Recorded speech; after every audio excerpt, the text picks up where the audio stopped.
20 দিন এগিয়ে আসছে আইপিএল, বদলে যাচ্ছে সূচি, জানালো বিসিসিআই। ভারতের ক্রিকেটপ্রেমীদের জন্য বড় খবর, আগামী আইপিএল থেকে বদলে যেতে পারে টুর্নামেন্টের সময়সূচি। বর্তমানে আইপিএলে 10টি দল অংশ নেয় এবং মোট ম্যাচের সংখ্যা 74, তবে লিগ পর্বে প্রতিটি দল সব দলের বিরুদ্ধে খেলে না।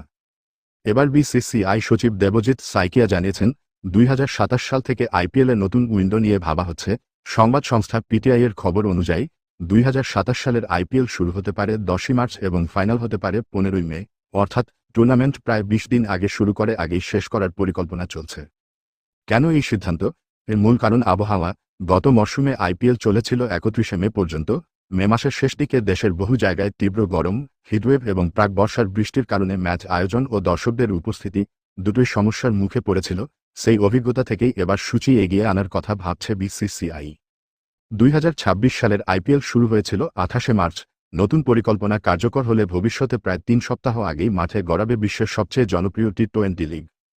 তবে একটি বিষয় পরিষ্কার করে দিয়েছেন দেবজিৎ সাইকিয়া, ম্যাচের সংখ্যা 74ই থাকবে। আন্তর্জাতিক ক্রিকেট সূচির কথা মাথায় রেখে এখনই 94 ম্যাচের আইপিএল আয়োজনের কোনো পরিকল্পনা নেই। অনেকের মতে, এই পরিবর্তনের ফলে খেলোয়াড়দের উপর গরমের প্রভাব কমবে, দর্শকরাও আরও আরামদায়ক পরিবেশে মাঠে বসে খেলা উপভোগ করতে পারবেন।